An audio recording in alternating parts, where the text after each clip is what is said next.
Broads Media.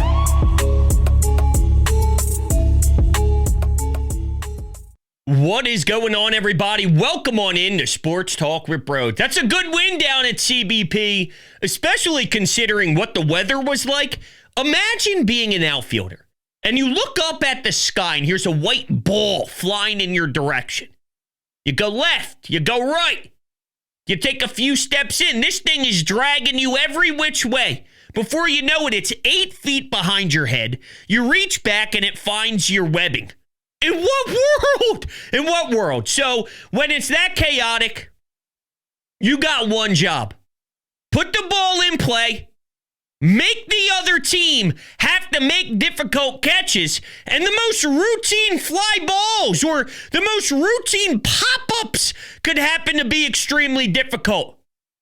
Do what you gotta do, especially with the way that you've been playing. Get off the schneid, and let's feel good about ourselves. And, it starts with the lineup, really, when it comes to discussion, with Brandon Marsh getting thrown right back into the fire. Right after Rob Thompson said he was going to take a couple of days off. Now, how do I feel about this decision? Let's walk through it a little bit. Because side A is, didn't you have a plan, Rob? Didn't the Phillies come together and realize that Brandon Marsh is in such a bad mental headspace that he should chill out and Rojas could just get a couple days of run? So in what world are you already flipping the script? Doesn't that show you're desperate? Doesn't that show you're panicking? But then here's side B. You are desperate! Johan Rojas stinks. He couldn't have done what Brandon Marsh did today. And by the way, truth be told, Brandon Marsh didn't really do anything other than, hey, it was a nice sac fly, and you got to manufacture runs, and boom, can move a guy over, and then you get him home, and yada, yada, yada. I know, small ball, woohoo, woohoo, woohoo. I'm not loving it as much as I did in the early stages because I don't think it's sustainable.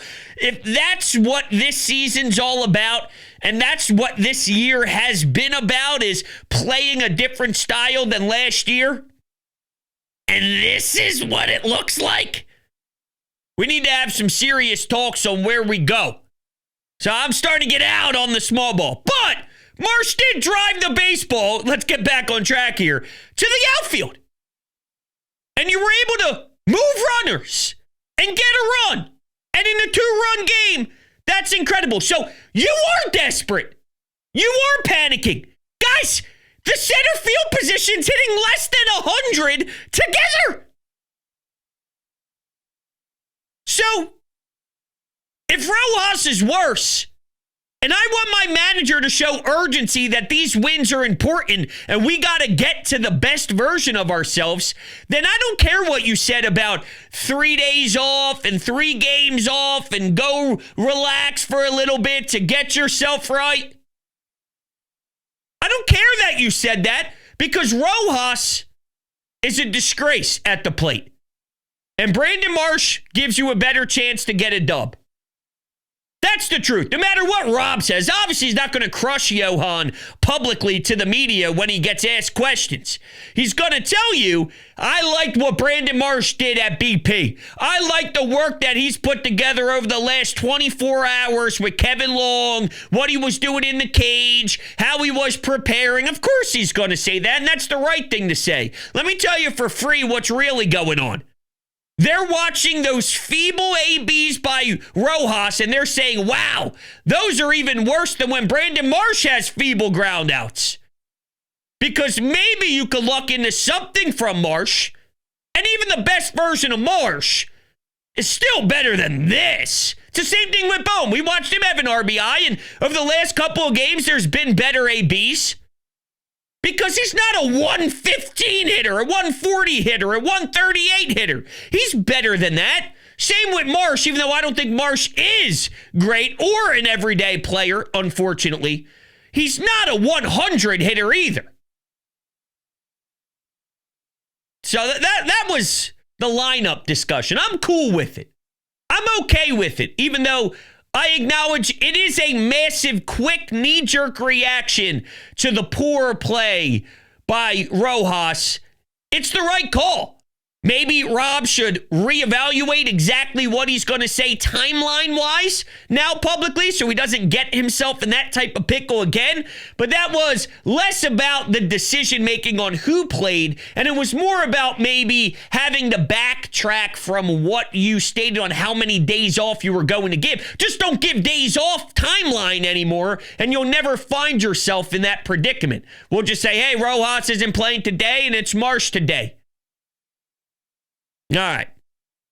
There was something else pregame. Oh, this ticked me off from Rob. I promise there's some good stuff to get into, though. It's not just me feeling down and sour about this group, but Rob Thompson addressed the media pregame and said that the call from JT Realmuto's strikeout in game one wasn't egregious.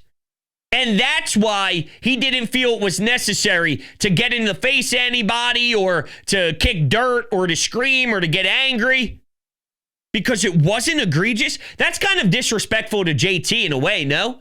Because now you're acting as if what JT did by reacting as heavily as he did, which he doesn't normally and typically do, then that means that was uncalled for. That means that was very immature and not worthy of that type of reaction. But it was. If that's not egregious, yo, Rob, I don't know what is. So when will you lose your cool? I actually thought, believe it or not, in this game, Alvarado got boned and so did Luzardo on that check swing. And I was listening to the TV broadcast and I heard Tom McCarthy say, here comes Rob. But he was actually going to take Luzardo out of the game. For literally half a second, I wondered, oh my God, is he going out to scream? Like he wouldn't scream yesterday because that wasn't, quote, egregious, yet he's going to get in the face for a check swing call right now? Then I realized he was just going to his pen. And I thought, oh yeah, come on, man. You're a fucking idiot, bro. I mean, come on, how stupid can you be? Use your brain. Sorry. Let me dream a little. Because there's nothing I would love to break down that. If that transpired today. But that Jose Alvarado non-strike call, too, was so pathetic. What's wrong with these people who get paid to be umpires? They suck. And that ended up really screwing us over because here's San Francisco in the eighth getting some life and a ton of base runners. Alvarado had to work through that.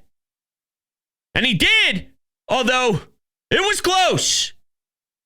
I know you're lying if you tell me you thought 1,000% Brandon Marsh was just going to stop in the warning track in the eighth. I like how Rob played the later half, though. When you go Jose Alvarado in the eighth against the top of their order, you got to find those pockets.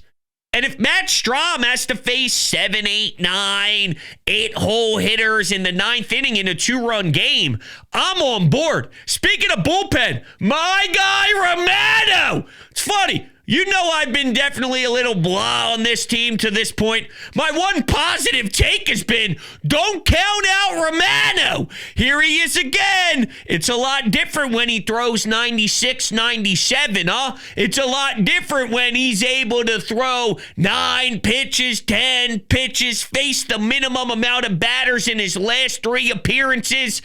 You can't just tell me the guy can't do anything because he had a major injury, no real baseball yet. Let him get some real baseball. Now I'm starting to say, hey, we might have a right-handed pitcher. We might have a right-handed reliever. Kerkering came in and he did okay after Luzardo left the game, but the wild pitch and the ball that went all the way to the backstop, that was painful. That's a self-inflicted wound. You got to clean those details up. He limited damage without a doubt. It wasn't egregious, although I don't know how to use that word anymore now that Rob Thompson has my brain all out of whack. You know what I mean? There was a time when I watched Luzardo, though, and I thought, wow, momentum changer in that 5th inning. Trey had awesome defense where he made the over-the-catch shoulder vibe, and then he had a 9-pitch 5th And I'm going, yeah, baby. Like that matters. To go out there, it be so quick, and then you get right back into the dugout, forcing your offense. Now, ended up not meaning anything, but that was one of the smaller intricacies moment that actually got me going, where I felt something through my body. Go, yeah, baby. How about that fifth inning? Just to put it in perspective a little bit on how my body goes through a 9-inning baseball game in the middle of April. Somehow, some way that can actually get me horny. Somehow, some way that could actually rise the blood flow. It's a crazy thing. What else gets me super pumped up, though, is my lawn.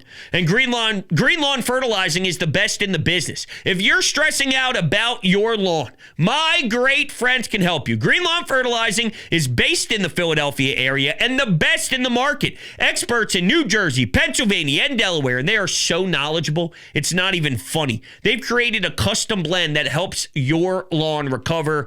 I wasn't paying attention to my lawn, ladies and gentlemen, and then I sat down with them and I really learned what they can provide for me through their treatment plan, and I'm actually getting another treatment this week, and I'm going to continue to watch the green grass blossom so my lawn can be the most beautiful lawn in the entire neighborhood. The first round is so important. So Green Lawn Fertilizing is offering 2 free treatments for you and 10% off. 2 free treatments and 10% off. Make sure you check out the link down below in the description, which will take you right to their website through my link. It'll tell them that Brode sent you. The amount of people that have come up to me and say, Brode's in the neighborhood, I'm saying. Literally, my one neighbor to the left, they got 2 daughters. We're starting to get close with them. And then there's a neighbor a few houses down straight away. And they were coming around going, dude, what have you been doing? Let me tell you something. Go to the link in my description. Check it out. Subscribe to Brode's Media while you're at it. Bada bing, bada boom. 2 birds with 1 stone. Back to the game. I thought Justin Verlander was left in a little long. It's out of your control when somebody falls asleep at the wheel. You have to make sure you make it hurt. Now, Verlander was getting pissed off probably because he thought he should have been out of that inning. And truth be told, he should have been out of that inning. But then we just get a glorious Kyle Schwarber effort on the bases. He says, yo, Bryce, what you tried to do? Idiot. Watch what I can do. Not idiot. Bang. You got to imagine Kyle's busting his balls a little bit, no? Pull out that iPad, Bryce. Let me show you a little something about 1-2s. You know what I'm saying? My 1-2s. That's feet. Is it? I don't know. Probably not. I think I just made that up. Let's take some phone calls, shall we? Let's go to the Anytime Hotline, hear how the people are feeling after this dub. Way to even that up. Good win for the Phillies today. For the first time in a while after that Bryce Harper home run, I was smiling. Like I was satisfied to watch this team. And I know there'll be a little bit of bumps in the road further on, but I just want to point out that I want to ask you, Brodes, do you think that Matt Strahm should be our designated closer? I'm not trying to say Alvarado was bad, but truth be told, if that ball would have left the yard for Schmidt in that 8th inning, we would not be having this conversation. Well, this happy conversation, mind you. But great win by the Phils. Let's keep it up. No, to answer your question, I do not think Matt Strahm should be designated closer. I think it's pretty clear what the Phillies do. They don't have a legitimate, you're our guy every single time type of closer. They like to do it by committee. They like to look at where the other team is in their batting order. So if Jose Alvarado faces their 1, 2, and 3 in the 8th inning, let's say, and then somebody else faces their 7, 8, 9 in the 9th, a lesser than, when you look at your bullpen, right? A lesser than Jose Alvarado. Isn't that smart strategy? Isn't that a very good way to utilize your best skilled weapons? You want your best guys against the other team's best guys. Well, I don't want it just to be Strahm, no matter what. I like Matt Strahm as a 7th inning guy, an 8th inning guy. Look, if Romano can come in and be something that you thought he would be, which is close out games, be a high 90 velocity dog who's willing to attack you and get some saves, then you got some flexibility between him and Jose. And maybe Jose is getting majority of the ninth just because he's got the triple digits and he seems to be throwing with gas right now. And not only that, he's executing too, just beautifully. So maybe he does get a bulk of the closes anyway. The saves, the closes. Sorry, my brain's a pretzel. But getting that all-important Romano arm, that can totally change the identity of what this bullpen is going to be all about. You got to remember, in this game, you did get a little taste of what has been their kryptonite when you have third base occupied, first and third, one out, and Alec Boehm grounds out into a double play with the bang-bang over at first base. How many times have we stranded a base runner when you have less than 2 outs over at third, or if you have second and third, no outs, and it's been prime time zeros, nonstop, all day, no matter what inning? It just seemed inevitable. You will fail. You'll only get one when you should have 3. You'll only have 1 when you should have 4 or 5 or even more of a crooked number up on the box score. So get your head out of your rear end and let's go. And they still managed to face that adversity and shine. It really all stems from the Bryce bomb, and Bryce bombs do just flat out hit different. There's a different feeling in the ballpark when he's watching one go and he's admiring it, especially when it's one of those balls is so fucking high. I mean, I always go back to the replay of course, the grand slam against the Cubs. But when you see it go that high and that far to right field, where it's a no-doubter, a no-brainer, it's a 3-0 count, hard of the plate, taking a big hack, one of those ones that feel severe to his back, and boom. It almost feels a 2-run blast is a 3-run blast because it's him who did it. It's a 4-run blast because it's him. And their bullpen was able to hold on after a good day by Luzardo. I don't think it was his best day by any means, but just a solid day.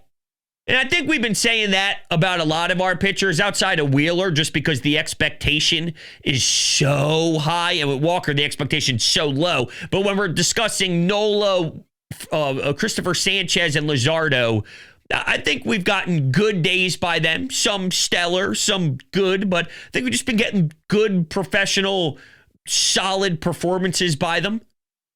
Again, some really magnificent. 11 Ks is nothing to joke around about.